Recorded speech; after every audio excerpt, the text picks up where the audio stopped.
Hello বন্ধুরা, শুভ দুপুর সবাইকে। আর এত ছোট একটা রান্নার রেসিপি কেন তোমাদেরকে আমি শেয়ার করলাম, তোমরা দেখো।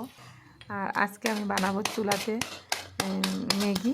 আর ম্যাগি কিন্তু আমি অনেক রকম বানাইতে জানি, আমি 20 রকমের না হলেও 20 রকমের আমি বানাইতে জানি।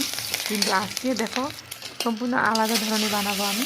সবার প্রথমে আমি দিয়ে দিচ্ছিলাম পেঁয়াজ তেলে পেঁয়াজ দেওয়ার পর পেঁয়াজ আর কাঁচা লঙ্কা ভেজে তারপরে আমি দিয়ে দিচ্ছি এখানে ডিম 2টা ভেঙে। তারপরে ডিম 2টা ভাজার পর পুরো ঝুরা ভাজা করে নেব। তারপর অল্প লবণ হলুদ দিয়ে মিক্স করে নিলাম।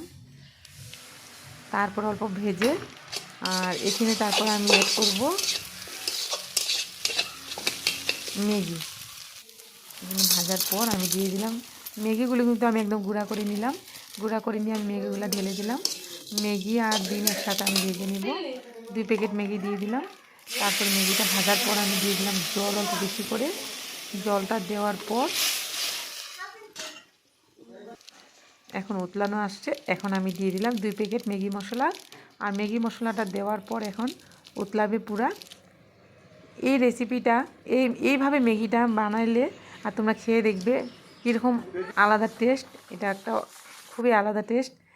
আর এটা দেখতে যেরকম লাগছে খেতেও কিন্তু সেরকমই টেস্ট হবে।